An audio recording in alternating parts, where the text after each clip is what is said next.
বিতর্কের সূত্রপাত তৃণমূল প্রার্থী দেবাংশু ভট্টাচার্যের করা সামাজিক মাধ্যমের পোস্ট। সেই পোস্টে দেবাংশু বসিরহাটের বিজেপি প্রার্থী রেখা পাত্রের স্বাস্থ্যসাথী কার্ডের বিবরণ প্রকাশ এনেছেন। সেই পোস্টের সঙ্গে রেখার ব্যক্তিগত সব তথ্য জনসমক্ষে এসেছে। অভিযোগ বিজেপির, আর তার গোপনীয়তা ভঙ্গের অভিযোগ তুলে জাতীয় মহিলা কমিশন এসসি কমিশনের দ্বারস্থ রেখা পাত্র। রেখার আইনজীবী সূর্যনীল দাসের জাতীয় মহিলা কমিশনের লেখা চিঠিতে উল্লেখ, শ্রীমতী রেখা পাত্রের গোপনীয়তার লঙ্ঘন, সম্ভ্রমহানির অভিযোগে দেবাংশু ভট্টাচার্যের বিরুদ্ধে অভিযোগ দায়ের। জাতীয় মহিলা কমিশনকে পাঠানো মেইলে 5টি পয়েন্ট উল্লেখ করেছেন রেখা পাত্রের আইনজীবী। সে পয়েন্টে সন্দেশখালী কাণ্ডের প্রসঙ্গ উল্লেখ। রেখা পাত্রের আইনজীবী সুপ্রিম কোর্টের রায় উল্লেখ করে গোপনীয়তার অধিকার, মৌলিক অধিকার প্রসঙ্গ উল্লেখ করেছেন। এমনকি দেবাংশুর পোস্টে রেখা পাত্রের ব্যাংক অ্যাকাউন্ট, ফোন নম্বরের বিবরণ প্রকাশ্যে এসেছে, অভিযোগ রেখা পাত্রের আইনজীবীর। এদিকে দেবাংশুর করা পোস্ট দলের সরকারি এক্স হ্যান্ডেলে পোস্ট করেছে তৃণমূল। রেখা পাত্রকে হিপোক্রিট কটাক্ষ করে তৃণমূলের পোস্ট।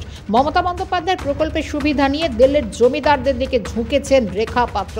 যদিও তৃণমূলের এহেন প্রচারকে কটাক্ষে সুরে বিঁধেছেন রেখা পাত্র। তৃণমূল কংগ্রেস কি বলতে চাইছে? সরকারি সুবিধা নিতে গেলে তৃণমূল করতে হবে, তৃণমূল কংগ্রেস করতে হবে। প্রধানমন্ত্রী যে সুযোগ সুবিধাগুলো দেয় পশ্চিমবাংলায়, প্রধানমন্ত্রী কিন্তু একবারও বলেনি যে এই সুযোগ সুবিধাগুলো করতে গেলে বিজেপি করো। তৃণমূলের এহেন সামাজিক মাধ্যম প্রচারকে ধিক্কার জানাচ্ছে ওয়াকিবহাল মহল। তাদের মত, সরকারের কোনো ছুট মার্গ নেই। সরকার গৃহীত প্রকল্পের সুবিধাভোগী সবাই। যারা শাসক দলের পক্ষে ভোট দেয় তারাও সুবিধাভোগী, যারা বিরোধী দলকে ভোট দেয় তারাও সুবিধাভোগী। মুখ্যমন্ত্রী মমতা বন্দ্যোপাধ্যায়ের স্বাস্থ্যসাথী প্রকল্পের আওতাভুক্ত কোচবিহার থেকে কাকদ্বীপবাসী। তাই সরকারি প্রকল্পের সুবিধাভোগী হলে কি বিরোধিতা করা যাবে না? এই প্রশ্ন তুলছে ওয়াকিবহাল মহল। ভারতীয় গণতন্ত্রে প্রত্যেক নাগরিকের ভোটে দাঁড়ানোর অধিকার রয়েছে। রেখা পাত্রের বেলায় অসুবিধা কোথায়? প্রশ্ন ওয়াকিবহাল মহলের। সরকারের নুন খেয়ে গুণ কি গাইতেই হবে? উঠছে প্রশ্ন। গণতন্ত্রের পক্ষে চর্চা বেশ বিপজ্জনক বলছে ওয়াকিবহাল মহল। আর রেখা পাত্রের স্বাস্থ্যসাথী কার্ডের তথ্য সামাজিক পোস্টে মাধ্যমে প্রকাশ্যে এনে কি বার্তা দিতে চায় শাসক দল? উঠছে প্রশ্ন। আর এই কাণ্ড নিয়ে তুঙ্গে রাজনৈতিক চর্চা। শাসক দলের মুখপাত্র কুণাল ঘোষের দাবি, প্রকল্পের সুবিধা পৌঁছে দিতে ভেদাভেদ করেন না মমতা বন্দ্যোপাধ্যায়ের সরকার। মমতা বন্দ্যোপাধ্যায় কোনো বৈষম্য করেন না বিজেপির মতো, যে পশ্চিমবঙ্গে হেরেছি বলে পশ্চিমবঙ্গ টাকা পাবে না। মমতা বন্দ্যোপাধ্যায় এটা করেন না।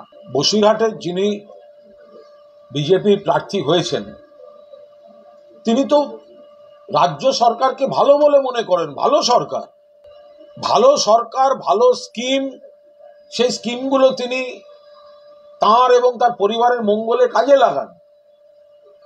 তা তিনি যদি মনে করতেন যে এই স্কিমগুলো ভালো নয়, তাহলে তো সেই স্কিমগুলোর মধ্যে তিনি ঢুকবেন কেন? পাল্টা সরব বিজেপিও। রাজ্যের বিরোধী দলনেতা শুভেন্দু অধিকারী বলছেন, অন্যায় কাজ উচ্চ আদালতে দরবার করার হুঁশিয়ারি দেন বিরোধী দলনেতা। ভীষণ অন্যায়। রেখা পাত্র ওই সংশ্লিষ্ট তৃণমূল ফাংশনারিজের বিরুদ্ধে এসসি কমিশন এবং মহিলা কমিশনে কমপ্লেন করেছে, এবং ব্যবস্থা না নিলে রেখা পাত্র উচ্চ আদালতেও যাবেন। একটা দলিত মহিলা তার পার্সোনাল ফোন নাম্বার সহ যেটা এক্সপোজ করেছেন, এটা অত্যন্ত গর্হিত কাজ। বঙ্গ বিজেপির সভাপতি সুকান্ত মজুমদারের প্রশ্ন, সরকারি সুবিধা নেওয়ায় অসুবিধা কোথায়? সরকারি সাহায্য নেওয়া অপরাধ নাকি? তো মমতা ব্যানার্জি কেন ভারতবর্ষের পাসপোর্ট ব্যবহার করেন? ভারতবর্ষ তো মোদির সরকার, তো মমতা ব্যানার্জি কেন পাসপোর্ট থাকবে? ইন্ডিয়ার পাসপোর্ট তো মোদি দেয়। তো এটা কোনো যুক্তি হলো? সরকার সবার, সরকারের সমস্ত কিছু দায়িত্ব তো সরকার। আধার কার্ড দিচ্ছে কেন্দ্র সরকার, তো তার মানে মমতা ব্যানার্জি আধার কার্ড তৈরি করবে না? তৃণমূলের কোনো নেতার তার মানে আধার কার্ড থাকা উচিত না? সিপিএম প্রার্থী সুজন চক্রবর্তীর অভিযোগ, কাজটা বেআইনি হয়েছে। দেশের প্রত্যেক নাগরিকের ভোটে দাঁড়ানোর অধিকার রয়েছে। তৃণমূল এমনভাবে প্রচার করছে যেখানে বিরোধী প্রার্থী যিনি তার আধার কার্ডের নাম্বারটা পাবলিশ করে দিচ্ছে। করা কথা না, তো বেআইনি কাজ। এবং তার কাছে কি কি কার্ড আছে সব প্রকাশ করে দিচ্ছেন, যেন মনে হচ্ছে কার্ডগুলো তৃণমূল দলের জিম্মা আছে। ওই 100 দিনের জব কার্ড তৃণমূলের যেমন জিম্মা থাকে, মনে করছে সবই ওদের জিম্মায় আছে। প্রত্যেকটি মানুষ নাগরিক, তাদের ভোটে দাঁড়াবার অধিকার আছে। Pritish Bandyopadhyay report, Calcutta news.